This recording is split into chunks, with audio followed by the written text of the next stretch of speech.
छात्रों, आप सबको मेरा नमस्कार। मैं सोफिया डायस हूँ।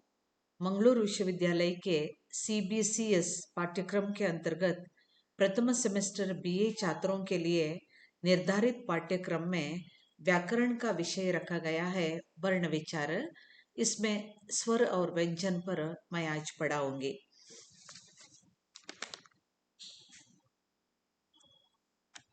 वर्ण विचार, स्वर और व्यंजन। वर्ण विचार सीखने का उद्देश्य। यह विषय वर्ण विचार सीखने के उद्देश्य क्या है। यहाँ पर मैंने 3 उद्देश्य दिए हैं। पहला उद्देश्य है वर्णों को ठीक तरह से लिखना सिखाना। तो छात्रों को ठीक तरह से वर्ण कैसे लिखे जाते हैं यह सिखा देना। दूसरा उद्देश्य है स्वर और व्यंजनों की परिभाषा बताकर भेदों को सोदाहरण समझाना। स्वर और व्यंजन दोनों की परिभाषाओं को बताकर भेदों को उदाहरण सहित समझाना दूसरा उद्देश्य है। तीसरा उद्देश्य वर्णों का सही उच्चारण सिखाना।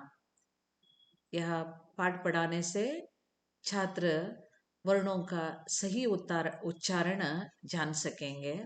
तो यह सिखाना भी तीसरा उद्देश्य है। वर्ण विचार सीखने का परिणाम। यह विषय सीखने से क्या परिणाम निकलता है, छात्रों पर क्या प्रभाव पड़ता है। वर्णों को ठीक तरह से लिखना जान सकेंगे। छात्र वर्णों को ठीक तरह से लिखना जान सकेंगे। दूसरा परिणाम है स्वर और व्यंजन की परिभाषा और भेदों को सोदाहरण जान सकेंगे। उदाहरण सहित स्वर और व्यंजन की परिभाषा और भेदों को छात्र जान सकेंगे। तीसरा परिणाम वर्णों का सही उच्चारण सीख लेंगे। वर्णों का सही उच्चारण छात्र सीख लेंगे। वर्ण विचार। तो पहला है वर्ण किसे कहते हैं। ध्वनि भाषा की सबसे छोटी इकाई है।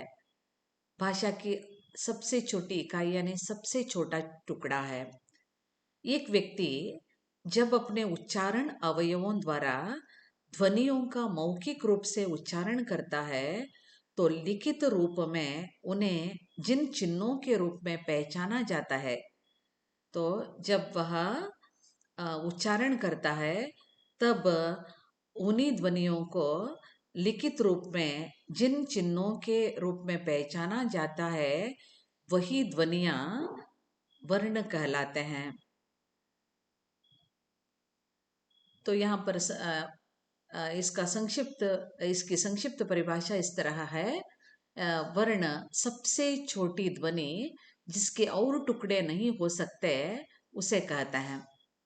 सबसे छोटी ध्वनि जिसके और टुकड़े नहीं हो सकते यानी जिसे हम और टुकड़ों में विभाजित नहीं कर सकते हैं उसे वर्ण कहते हैं। उदाहरण अ आ। अभी वर्णमाला किसी भी भाषा में प्रयुक्त वर्णों की क्रमानुसार श्रृंखला को वर्णमाला कहते हैं। तो वर्णों की माला यानी कहने का मतलब है कि किसी भी भाषा में प्रयुक्त वर्ण उसकी क्रमानुसार श्रृंखला को ही वर्णमाला कहते हैं। हिंदी में वर्ण 2 प्रकार के हैं, स्वर और व्यंजन। पहला है स्वर। स्वर किसे कहते हैं। सबसे पहले हम स्वर की परिभाषा जान लेते हैं। जिन वर्णों का उच्चारण बिना किसी दूसरे वर्ण की सहायता से होता है उन्हें स्वर कहते हैं। यानी जिन वर्णों का उच्चारण स्वतंत्र रूप से होता है बिना किसी दूसरे वर्ण की सहायता से उन्हें स्वर कहते हैं। स्वर 11 हैं। अ, आ, ई, उ,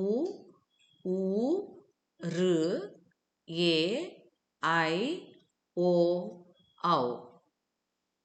ये 11 स्वराक्षर हैं। तो आप जान गए हैं स्वर किसे कहते हैं। इनके उच्चारण में किसी दूसरे वर्ण की सहायता की जरूरत नहीं है। ये स्वतंत्र रूप से इनका उच्चारण किया जाता है। इन्हें 3 वर्गों में विभाजित किया जाता है। पहला है ह्रस्व स्वर, दूसरा दीर्घ स्वर और तीसरा है संयुक्त स्वर। पहला ह्रस्व स्वर। ह्रस्व स्वर 4 हैं। 11 स्वरों में 4 ह्रस्व स्वर हैं। अ, ई, उ और र। ये ह्रस्व स्वर हैं। इनके उच्चारण में बहुत ही कम समय लगता है। जिन स्वरों के उच्चारण में कम समय लगता है उन्हें ह्रस्व स्वर कहते हैं। ये 4 हैं, अ, ई, उ और र। दूसरा है दीर्घ स्वर। दीर्घ स्वर के उच्चारण में ह्रस्व स्वर के उच्चारण से दुगना समय लगता है। तो यहाँ पर दीर्घ स्वर ये हैं आ, ई, उ। तो उच्चारण सुनने से ही पता चलता है कि यहाँ पर दुगुना समय लगता है, ह्रस्व स्वर से दुगुना समय लगता है। तीसरा है संयुक्त स्वर। ये आई, ओ, औ। ये संयुक्त स्वर है, यानी 2 स्वरों के मेल से बनते हैं, संयुक्त स्वर है। तो इस तरह 3 स्वर हैं, या स्वराक्षर 11 हैं। उन्हें 3 भागों में विभाजित किया जाता है, ह्रस्व स्वर, दीर्घ स्वर और संयुक्त स्वर। अभी दूसरा भेद, वर्ण का दूसरा भेद है व्यंजन। व्यंजन किसे कहते हैं? जिन वर्णों का उच्चारण स्वरों की सहायता से होता है उन्हें व्यंजन कहते हैं। यानी जिन वर्णों का उच्चारण स्वतंत्र रूप से नहीं होता, उनके उच्चारण में स्वरों की जरूरत है, तो उन्हें व्यंजन कहते हैं। तो व्यंजन किसे कहते हैं? जिन वर्णों का उच्चारण स्वरों की सहायता से होता है उन्हें व्यंजन कहते हैं। यहाँ पर मैंने एक उदाहरण दिया है, म प्लस अ, म जमा अ, म होता है। तो यहाँ म प्लस अ इज इक्वल टू म। म का उच्चारण करना है तो म प्लस अ, तभी वहां म बन जाता है। हिंदी में 33 व्यंजन है। क, ख, ग, घ, न। च, छ, ज, झ, ञ। ट, ठ, ड, ढ, ण। त, थ, द, ध, न। प, फ, ब, भ, म। ये 25 वर्ण जो वर्गों में विभाजित हैं, वर्गीय व्यंजन कहलाते हैं। तो ये पहले 25, इन्हें स्पर्श व्यंजन भी कहते हैं। उसके बाद और 8 हैं, य, र, ल, व। उन्हें अंतस्थ कहते हैं। और अंत के 4 श, श, स, ह, उन्हें ऊष्म व्यंजन कहते हैं। इस तरह व्यंजन 33 हैं। इन्हें 3 वर्गों में विभाजित किया जा सकता है। स्वरों को भी 3 भागों में विभाजित किया जाता है और व्यंजन को भी 3 भागों में विभाजित किया जा सकता है। व्यंजन 33 है। पहला है स्पर्श व्यंजन, जैसे कि मैंने अभी अभी बता दिया, जिनका उच्चारण कंठ, तालु, दांत, होंठ आदि स्थानों के स्पर्श से होता है, उन्हें स्पर्श व्यंजन कहते हैं। नाम से ही पता चलता है स्पर्श। तो इनके उच्चारण में कंठ, तालु, दांत, होंठ आदि मुंह के अलग अलग स्थानों से जीभ का स्पर्श होता है, तो उन्हें स्पर्श व्यंजन कहते हैं। इनकी संख्या 25 है। ये 5 वर्गों में विभाजित 25 वर्ण स्पर्श व्यंजन है। क वर्ग के 5 वर्ण क, ख, ग, घ, न। च वर्ग के च, छ, ज, झ, ञ। ट वर्ग के 5 वर्ण ट, ठ, ड, ढ, ण। त वर्ग के 5 वर्ण त, थ, द, ध, न। प वर्ग में 5 वर्ण प, फ, ब, भ, म। इस तरह ये 25 व्यंजन जो है उन्हें स्पर्श व्यंजन कहते हैं, क्योंकि आपने अभी उच्चारण करते वक्त देखा जीभ का स्पर्श मुंह के अलग अलग भागों से होता है। दूसरा है अंतस्थ व्यंजन, जिनका उच्चारण तालु, दांत, जीभ और होंठों की आपस में सटाने से होता है, परंतु पूर्ण स्पर्श नहीं होता। तो यहाँ पर भी इन व्यंजनों के उच्चारण में तालु, दांत, जीभ और होंठों की आपस में सटाने से उनका उच्चारण होता है, लेकिन मुंह के भागों से पूर्ण स्पर्श नहीं होता, इसलिए इसे अंतस्थ व्यंजन कहते हैं। य, र, ल, व ये 4 अंतस्थ व्यंजन के अंतर्गत आते हैं। अंत में तीसरा वर्ग है या तीसरा भेद है ऊष्म व्यंजन। ऊष्म यानी गर्मी।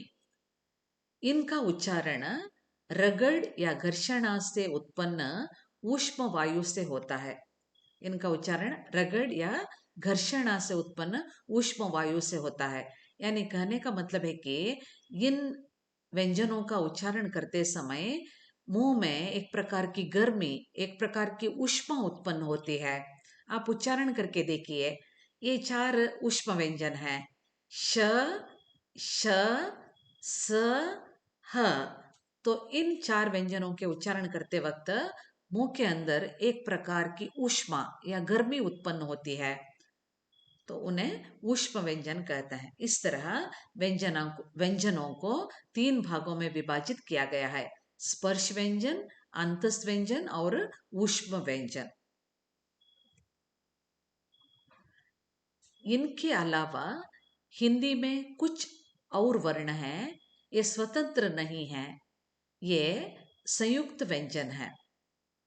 जैसे क जमा श जमा अ होता है क्ष व्यंजन, और एक है त जमा र जमा अ त्र होता है।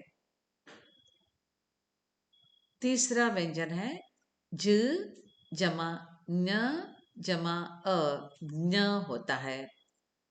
अगला श जमा र जमा अ श्र। इस तरह हम यहाँ पर देखते हैं 4 संयुक्त व्यंजन हैं: क्ष, त्र, ज्ञ, श्र। तो अब हम 11 स्वरों को जान चुके हैं, 33 व्यंजनों को जान चुके हैं और 4 संयुक्त व्यंजन को जान चुके हैं। आगे ड, ढ के नीचे बिंदु लगकर ढ, ढ नए अक्षर बनाए जाते हैं। तो ये 2 नए अक्षर बिंदु लगाकर, उन वर्णों के नीचे बिंदु लगाकर जो 2 नए अक्षर बनाए जाते हैं, यहाँ पर हकार होता है उच्चारण के समय। ढ, ढ ये नए अक्षर हैं। नीचे बिंदु लगाकर ये नए अक्षर बनाए जाते हैं। ये 2 अक्षर हैं, ढ और ढ। तो अब तक हमने 11 स्वर जान लिए हैं, 33 व्यंजन, 4 संयुक्त व्यंजन और 2 नए अक्षर ढ और ढ के नीचे बिंदु लगाकर बनाए गए ढ और ढ वर्ण। इसके अलावा अयोगवाह है। अम और अह वर्ण अयोगवाह हैं। इनका प्रयोग अन्य स्वरों के समान व्यंजनों के साथ किया जाता है। अम की मात्रा यानी अम में अ के ऊपर जो बिंदु लगाया जाता है वह अनुस्वार कहलाता है। तो अम में अ के ऊपर जो बिंदु लगाई जाती है उसे अनुस्वार कहते हैं। और एक है आहा। आहा में अ के बाद जो 2 बिंदु लगाए जाते हैं, अहा में अ के बाद जो दो बिंदु लगाए जाते हैं उन्हें विसर्ग कहते हैं। तो अयोगवाह दो हैं, अम और आहा। आगे अनुनासिक, जिन स्वरों के उच्चारण में हवा नासिका और मुख से निकलती है वे अनुनासिक कहलाते हैं। इनका चिन्ह चंद्रबिंदु है। उदाहरण के लिए चांद, चांद चंद्र बिंदु क्यों कहते हैं? यहाँ पर आधा चांद और उसके ऊपर बिंदु लगाई जाती है। चांद, आंख आदि शब्दों का उच्चारण करते वक्त चा के ऊपर जो चंद्र जो चिन्ह लगाया जाता है उसे चंद्र बिंदु कहते हैं। तो हिंदी में अलग अलग लोग अलग अलग संख्या बताते हैं। कई लोग कहते हैं 44 हैं, कई लोग कहते हैं 50 हैं हिंदी में वर्ण, कई लोग कहते हैं 52 हैं। तो इस तरह अलग अलग विचारों के हैं। यानी कहने का मतलब है कि अलग अलग लोग अलग अलग संख्या बताते हैं हिंदी वर्णमाला को लेकर, हिंदी वर्णों को लेकर। तो एक मत नहीं है। तो हमने यहाँ पर देखा 11 स्वर अक्षर, 33 व्यंजन, 4 संयुक्त व्यंजन, ड और ड के नीचे जो बिंदी लगाकर बनाए जाने वाले नए वर्ण, और अयोगवह अम और हा तथा अनुनासिक। यह संदर्भ ग्रंथ है सैद्धांतिक हिंदी व्याकरण, संपादक डॉक्टर नागरत्न राव और श्रीमती वैशाली। बहुविकल्पी प्रश्न, यहाँ पर 5 प्रश्न दिए हैं। हिंदी में वर्ण कितने प्रकार के हैं? 4, 2, 5, 3। तो यहाँ पर सी उत्तर 3 इसका सही उत्तर है। स्वर कितने हैं? ए 11, बी 15, सी 25, डी 16। पहला ये उत्तर ठीक है, 11। संयुक्त स्वर पहचानिए। ये क, बी औ, सी ई, डी आ। बी उत्तर ठीक है, औ संयुक्त स्वर है।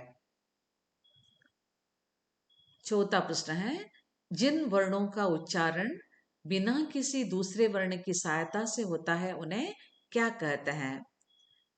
ये व्यंजन, बी अयोगवाह, सी स्वर, डी अक्षर। यानी जिन वर्णों का उच्चारण स्वतंत्र रूप से होता है उन्हें स्वर कहते हैं। सी स्वर ठीक उत्तर है। पांचवा, आ कौन सा स्वर है? दीर्घ, ह्रस्व, संयुक्त, प्लुत। आ आप जानते हैं यह दीर्घ स्वर है। इसका उत्तर है ये। यहाँ पर हमारा यह पाठ वर्ण विचार समाप्त हो जाता है। यहाँ पर हम आज की क्लास खत्म करेंगे। तब तक के लिए नमस्कार, धन्यवाद।